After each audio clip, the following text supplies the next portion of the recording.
Hey guys, welcome back to my cozy homemaking channel. I really do love cleaning and homemaking and keeping up with my home, but the one thing I really don't enjoy cleaning is my tub and shower. And it's mainly for two reasons. One, I hate getting all wet when I clean it. And two, I have a really weird textured tub. So no matter what I do, it's really hard to keep clean. So because of that, not only today am I going to show you how to clean any shower, we're going to try a couple of different methods and see what works best. This is what I normally use. It's called BioClean. It works great. It works great on most toilets, showers, grout, tubs, honestly anything. My handy dandy and most trusted Scrub Daddy sponge. Another thing that always is going to work really well on showers is anything with bristles. We're going to give the steam shot a try because my grout is terrible right now. And I've also recently been experimenting with some Branch Basics, so we're going to give it a shot and see which one of these products works best on my shower. It's probably going to be a bit of a combination of everything. Before we start, let me give you my best tips on how to clean a shower. Number one, if you're doing it when you clean your bathroom, you're going to want to make sure that you've at least swept or vacuumed your floors first. So let me explain. When you're cleaning your bathroom, all of the dust and the junk that you've cleaned all falls to the floor. If you decide to clean your shower before you get to your floors, what's going to happen is probably a lot of water is going to splash onto your floors, and it's going to turn all of that dust and junk that you just cleaned off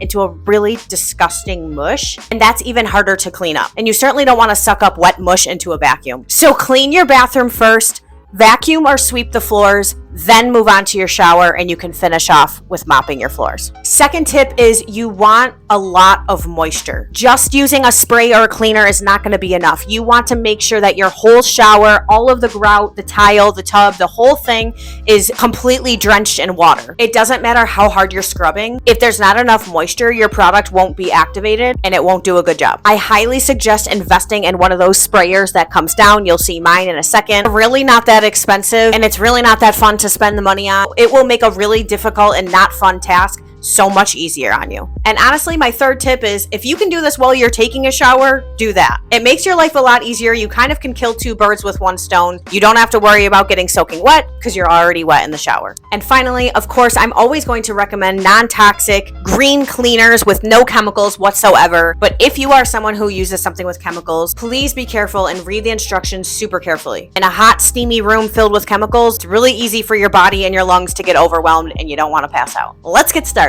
The first thing you'll want to start by doing to make your life a lot easier is to remove everything from the shower. Now is a good time to get rid of any empty bottles, old razors, or any other junk that doesn't belong in there, and now you can clean it super efficiently. It's also helpful to do the walls one at a time, so I'm getting that first wall really wet. I honestly didn't really have high hopes for this Branch Basics, only because I really like my BioClean and I don't change out my cleaners very often. I stick with what I know and love, but I wanted to give it a shot, so I gave everything a spray and let it sit for a little while, and then I whipped out the steam shot, and that actually did a really good job. I couldn't really tell if it was because of the cleaner or not, but of course my handy dandy grout brush always does a really good job too. Then I whipped out my Scrub Daddy sponge to see if there was any real difference between the steam shot, the grout brush, and the Scrub Daddy sponge. The steam shot did do a pretty good job, but I personally just like to use a grout brush. It's a little bit more arm work, but honestly I think overall the grout brush is what does the best job. It doesn't really matter the order you do it in, just pick whatever feels less daunting to you and makes it the simplest on you. I tend to do all the vertical lines or horizontal, and then I'll do the opposite. Then the flat tile work is really simple. Just take the Scrub Daddy sponge, start top to bottom, and just give it a quick wipe.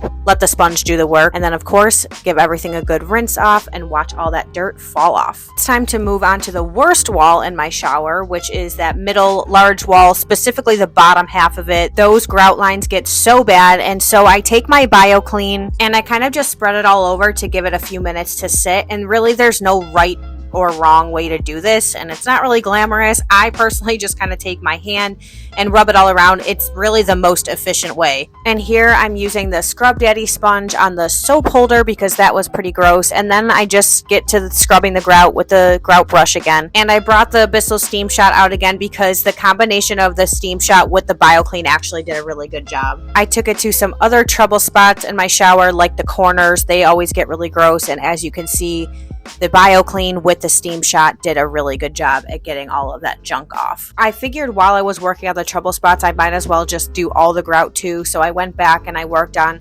scrubbing all of the grout just to give everything like a really nice once over. And then of course, when I was done with that, I took out the Scrub Daddy sponge and I wiped down the flat tile and then rinsed everything off. And this was definitely one of the most satisfying parts of the whole clean because this is where most of the dirt and grime lives. So that was actually really enjoyable to watch. And then I took this little shot about halfway through so that you guys could see the difference. I brightened up this video. You can totally see how the one side is way cleaner than the other. Then it was time for the final wall, and I did this part exactly like I did the other walls, but the reason I wanted to show it to you is because you can see that I have the stainless steel faucet there and the handle, and yes, BioClean is completely safe to use on stainless steel, and getting around the faucet and where the water comes out and all of that is hard to get, so the grout brush is definitely the best way to get in there and get all that junk, and those areas can get really dirty.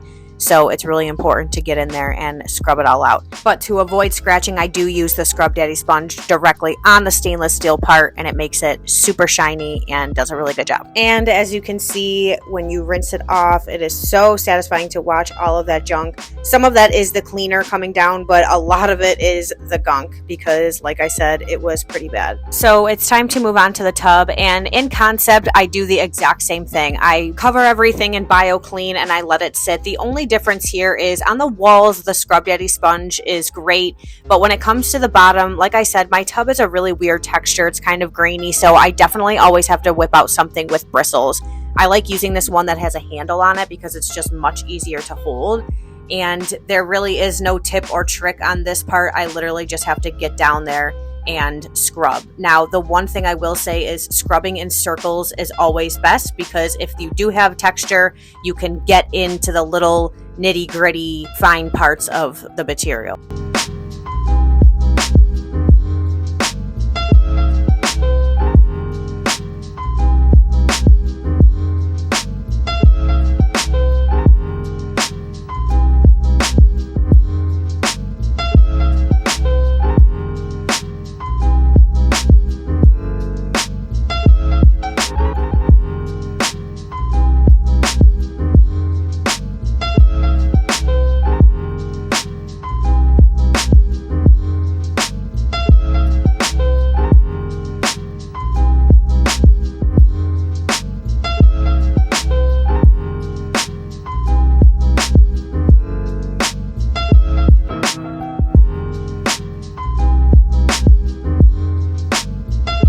Well guys, there you have it. Like I said at the beginning of this video, I have a very old tub and shower, and no matter what I've used over the years, nothing gets it absolutely perfect, as I'm sure that's true for a lot of you too. Keep in mind, this is not how you have to clean your shower every single time. I waited way too long to clean my shower. So the best way to maintain this kind of clean is to do it consistently. Once a week, once a month, whatever meets your family's needs. Keep a sponge right in the shower. Keep the cleaner in the shower to make it easier. And you might be watching this video and go, geez, that's a lot of work. I thought she was going to show me how to do it the easy way. Guys, there is no easy way. Keep in mind, this is all about your mindset. If you don't think the task is important, if you don't think keeping your shower and tub clean is important, then this is going to be a very daunting task. If you look at it as an opportunity to serve your family and provide them with that clean environment that they can thrive in, you might just get through these tasks a little bit easier.